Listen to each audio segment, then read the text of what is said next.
Hello everybody. This is the second lecture of Signal and System. Today I will speak about periodic and non-periodic signals. Periodic means that we have x of t here. We have x of t. Then we will have, for a periodic signal to be a periodic, then we will have something called t, capital T, which is the period, the fundamental period of a signal. So in a continuous time signal, we have x of t, of course, if you remember from first lecture. So x of t plus t. So the signal itself repeats itself. Any point on the signal, it will be at the same exact or almost point if there is no noise, and repeat itself each a specific value of time, which we call it a fundamental period t or t naught. We call it fundamental period of x of t. So this fundamental period, it's the period of one cycle of the signal, that continuous time signal. So the fundamental frequency, the frequency is 1 over t, 1 over the fundamental period. This is called the frequency, which is expressed in the units of hertz. The name of the scientist that is named this important unit. So or hz, or the cycle per second. This is the frequency description. There is another frequency that's described in radian per second, which is called angular frequency. Angular frequency, we just multiply 2 by multiplied by the fundamental frequency to have a 2 by f, 2 by over t. If we remove 1 over t from if we replace f by 1 over t, so omega. So this is the value, or this is the notation for angular frequency, 2 by f or 2 by over t. Now, any signal that doesn't have t, a capital T, that's a fundamental period, we call it aperiod or non-periodic, aperiodic or non-periodic. So it is not periodic signal, because we may have a signal that is continuous in time, but it doesn't have a period. It stops after a while, or it is like a noise. It doesn't have any a procedure to follow, like this signal. For example, here we have an example. See, here we have a square wave that is repeat itself after a period. So at this point, that zero at the beginning of the signal, it follow, and again we return back to the same, we return back to the same value of the x of t, and it can be seen that it is repeat itself again and repeat itself again, here, again here, again here. So we see here, if you subtract 0.8 from 0.6, 0.6 from 0.4, 0.4 from 0.2, 0.2 from 0, all of them, you will have a 0.2 second. It's the t, the period, it's the same. So this signal, we call it periodic signal, and of course, because it's have a value all points of time, so we call it x of t, and a continuous time signal. However, if you see here in p, in this figure, you will see that our signal, yes, it is having a duration that's in time, because and it have a value over the time, so it is continuous, but I don't see that it is repeat itself again and again and again. It is just having a value over the time. It is a signal and a square signal, but it doesn't repeat itself. So this is what we called a periodic signal or a non-periodic signal. So it doesn't have a fundamental value that if you multiplied one fundamental, two fundamental, three, second, third, you will have a continuous time periodic signal like this one. But here it is non-periodic. It's just like a pulse, like, for example, like the pulses signal that we have from the heart, for example, it for one time. but if it repeats itself periodically, so we call it a periodic signal. Okay. Now, example. Again, if I give it you a signal like this and I asked you what is the fundamental frequency of this wave, express it in units of hertz and in radian per second. So if you look at this signal, you will see that it is from 0 here to until again the same point. It repeats itself at 0.2, it repeats itself at 0.4, it repeats itself. So this is a continuous time signal and it's a periodic signal. So yes, it's a periodic signal. So what is the period here? If you see here this 0 to 0.2, so 0.2 minus 0 it is 0.2. This is the t, and we have the equation f equal 1 over t and omega 2 by f. So 1 over 2.5 2.2 0.2, sorry, 1 over 0.2, it will give you 5. Okay. And if 2 by multiplied by 5, it is 10 by, which is expressed in radian per second, and here it's expressed in hertz. A very simple example. Now, a periodic and non-periodic signal for discrete time signal. Discrete time signal, we express it as x of, in these brackets, we express that x of n. So x of n, and repeat itself by a fundamental period, this n. But here I said you have to focus here because it's there is a difference between the periodic signal in discrete time and a periodic signal in continuous time. This n is a positive integer. It is not the same as the continuous time. The continuous time here, it's just a number which can be any number, any float number, float point number.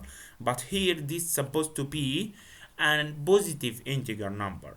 So it might be 5, 4, 2, 3. It doesn't mean anything if you have a negative number, or 0 0.1, 0 0.2.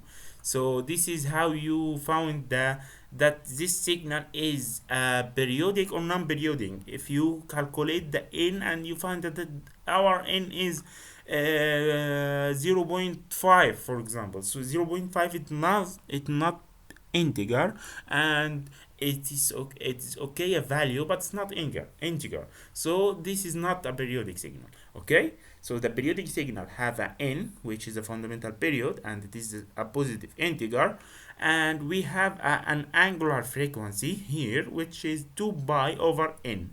And we use this omega, the other side, this is a big omega, this omega, to refer to the angular frequency for discrete time signal, which is again its unit is radian per second. Now, one example, if you see here, we here have and he said determine the fundamental frequency of discrete time wave square in shown in figure here, this figure, and what is the fundamental frequency here. As I see from the outside for the first moment that it is a periodic signal, but I want to calculate what for discrete time. For discrete time, I want to calculate the n. So how I calculate the n? I found that at 0 it is 1, at 1 it is 1, 2, 3 at 1, 5 it is minus 1, 6, 7, 8, this is 8, this is 7. Yes, so at 7 it is 1, and again it repeats itself from 8, 9, 10 and whatever, as I see here. So what is the number? It is a number that you supposed to count the number of points or elements of the signal. So how many? This is 4 and this is 4. So n here, you don't take the numbers here. This is not 7. You calculate it, you count it. 1, 2, 3, 4, 5, 6, 7, 8 as you count your fingers.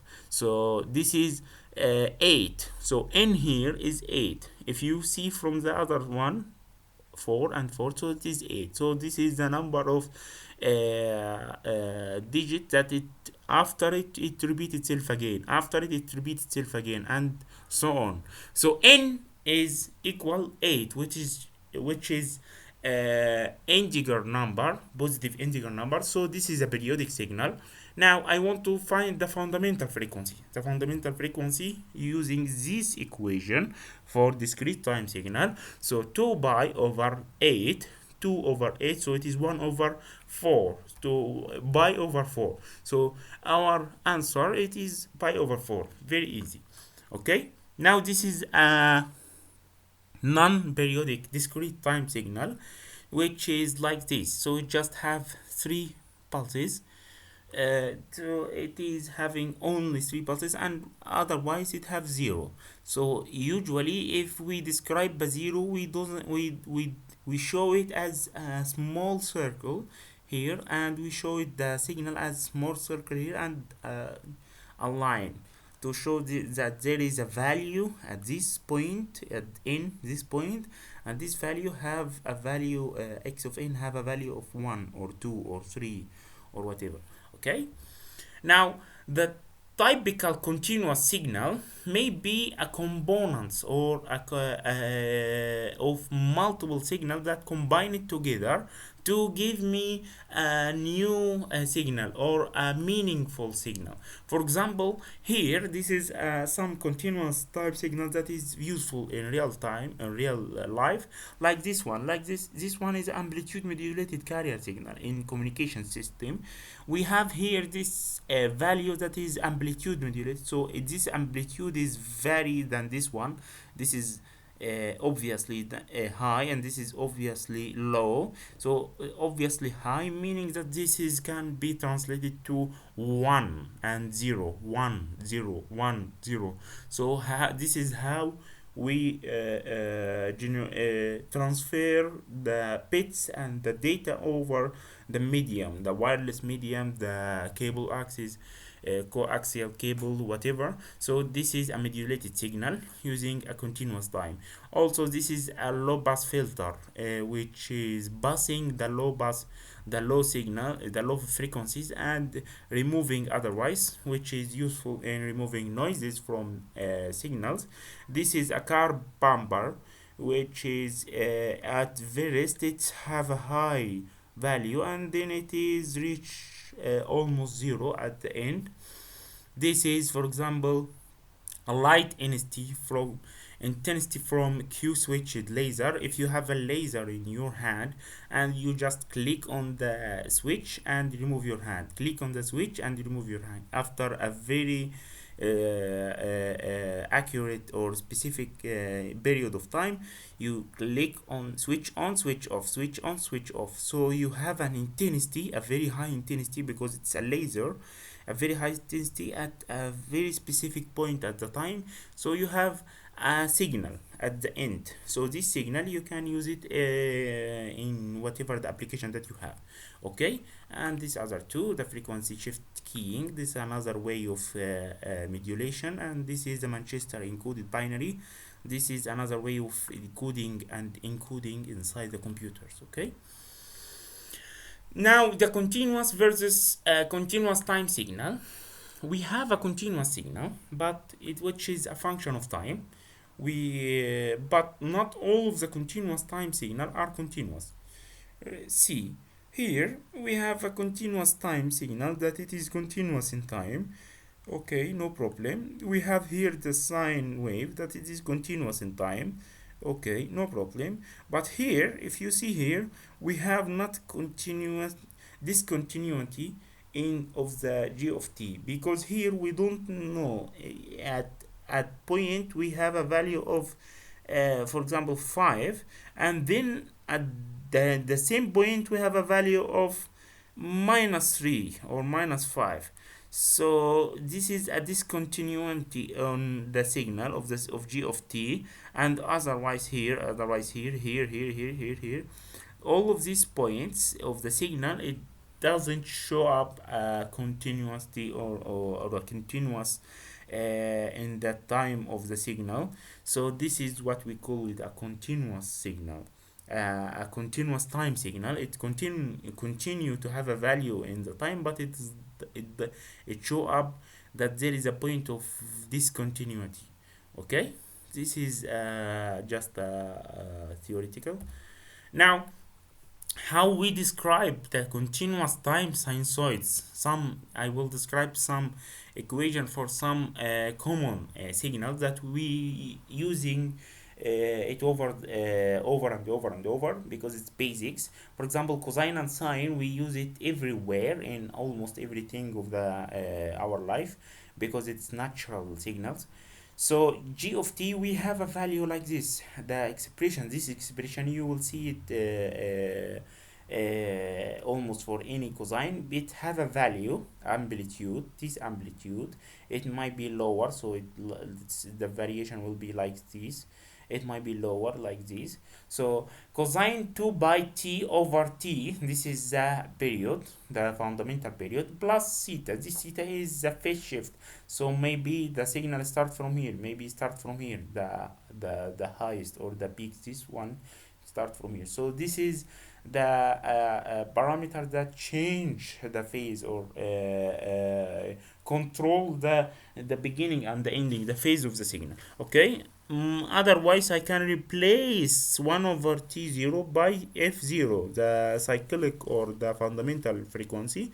Also, I can remove 2 by f0. I can just replace it by omega 0. So this is the same as before. Now we have another function that we call it exponential function. Exponential function is like a function or another amplitude multiplied by e to the minus t over tau. Tau is the constant in time, whatever it is. It's just controlling how you see this value. So because of the minus, this is having an attenuation attitude here. It is having a good high value, and then it is reduced. How I can generate this function? Just by having values from 0, for example, or from minus 100, and a shift of 0.1 until 100, for example. Here, if you know that eta, if you can have, for example, a by, for example, 5 or 10, and you can see that this is the characteristics of the exponential function. Complex sinusoids, if I have a sinusoid that is having a part that's real and a part that's imaginary. The imaginary part and the real part, if you having both of them, then you will have this signal. I don't know if you see this figure in physics or not, but this is the figure that corresponding to the electromagnetic signal. The electromagnetic signal, it is having this idea or this propagation in the medium that's propagate on, like air or free space or coil, whatever. So this is the electromagnetic signal and how it is propagating in the medium. When I subtract it, or I have a shifted value of it, when I subtract it from each other, I can see the imaginary. When I add both of them, I can see the reality.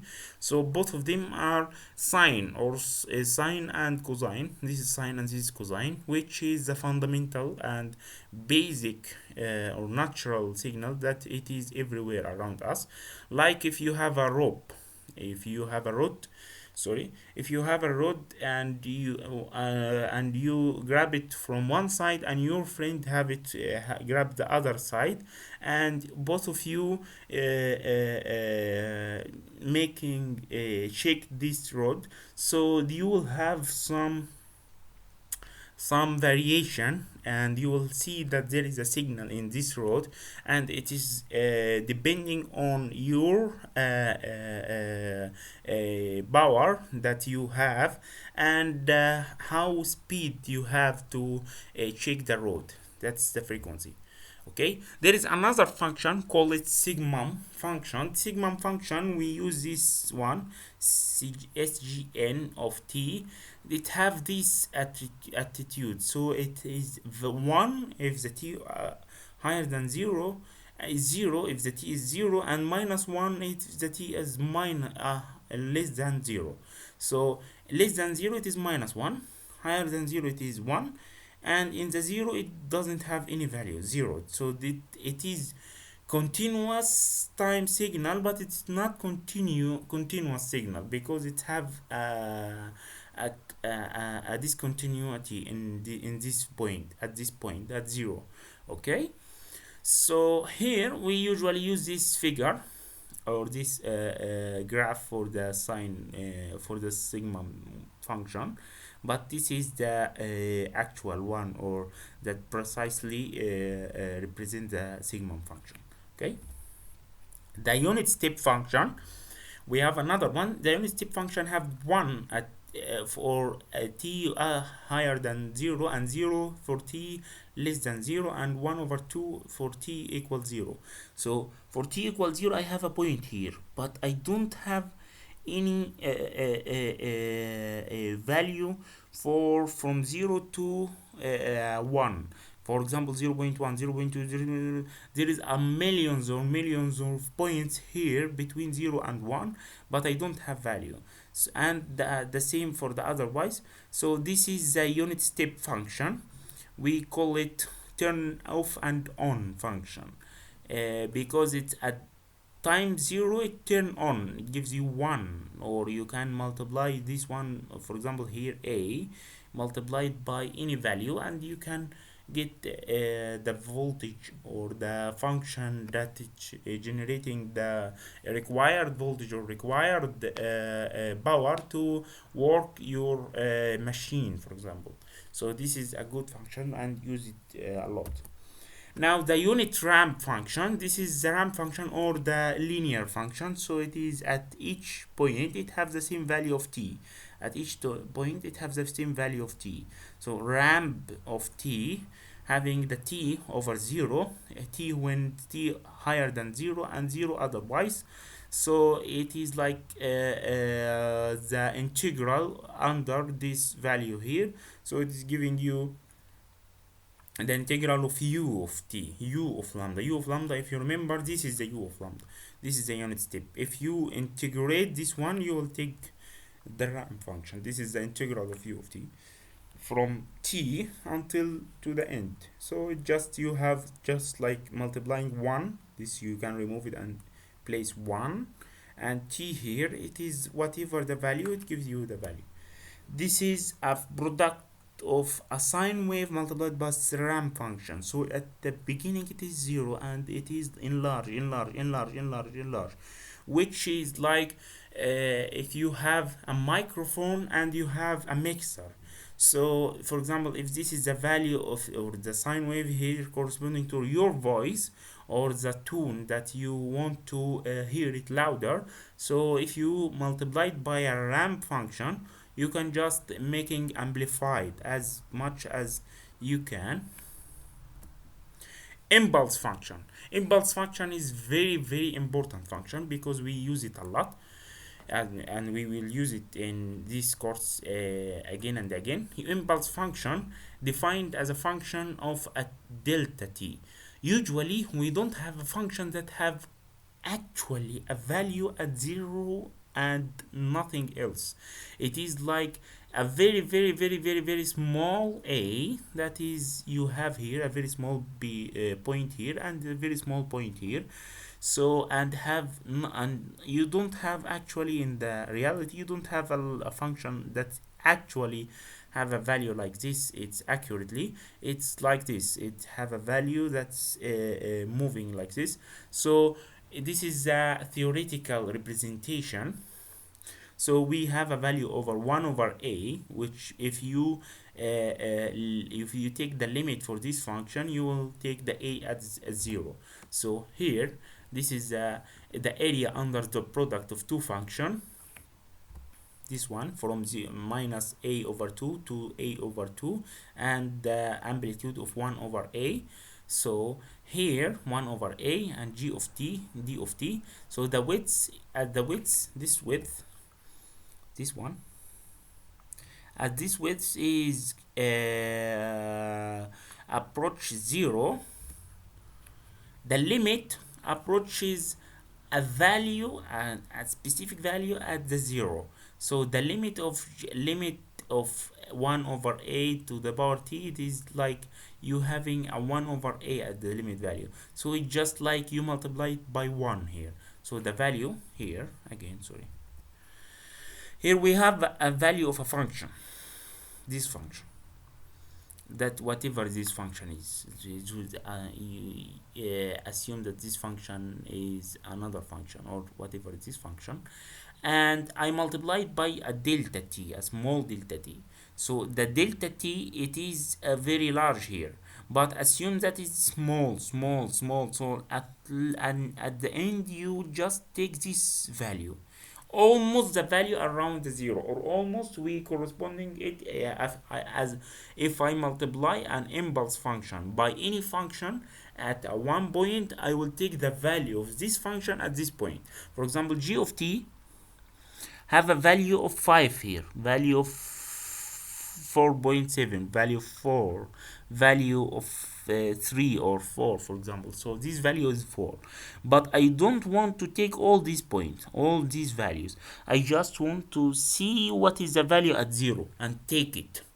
So what's the meaning by take it? I take it so I can work with it. So for example, if the car doesn't work less than a value of the power less than 10, so the heater or the impulse or the, whatever it is, the function that we use to generate the power, the enough power to work it, or the enough power to turn it on. So I will check this value is less than 10 or higher than 10. Okay, how I can get it, how I can get a specific value at a point? I multiply a function that is 0 everywhere, so 0 multiplied by 5, by 4, by 10, by whatever it is 0, by it, but it have a 1 here. So 1 multiplied by this value, it will give me what? It will give me the same value as g of 0.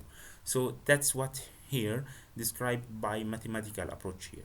So mathematically, I just multiply g of 0 multiplied by the limitation or the limit of a to approach 0, 1 over a to a minus a2, the same from the figure. So this, all of this approaches 1, and then I just have the g of 0. Okay, I think it is clear now. The continuous time unit impulse is implicitly defined by this function sigma. So this is the function that I have. This is the impulse function, and this is sigma. This is representing impulse function if you see it anywhere. Okay, so as g of t approaches a unit step here, g dash or the integral, the derivative, the first derivative approaches a unit impulse. So then is the unit step function is the integral of unit impulse, and the unit impulse is the generalized derivative of the unit step, generalized because we have a constant. Okay, so what is the representation of, this is the last slide, I think. The representation of impulse function, we use this one. So I use this symbol to represent that I have an impulse response or impulse function, and I use this symbol, an arrow like this, that's having a value of 1, having a value of 9, having a value of minus 3. So if I have a value, if I have an impulse here, maybe I use this value or this one, same idea. If you see it, you will just see that this is impulse response again. Yes, this one. Maybe I see that I will put that this is an impulse. Maybe so this is maybe arrow or a circle, a small circle. So this is the same idea of using an impulse. So but this is not an impulse function because it have a value at 1 and have a value at minus 1. So impulse response or impulse function, it just have one value at one specific point. Okay, if it is sigma of t, so it is here 1, at 1 and 0. Maybe it can be shifted or scaled or whatever, which we will have a detailed description or discussion about it later in what is the scaling of a function, what is the shifting. But for now, you remember that this is the impulse response that we speak about it before. Okay, I have finished now, so thank you for listening. I hope that everything is clear now. Okay, goodbye.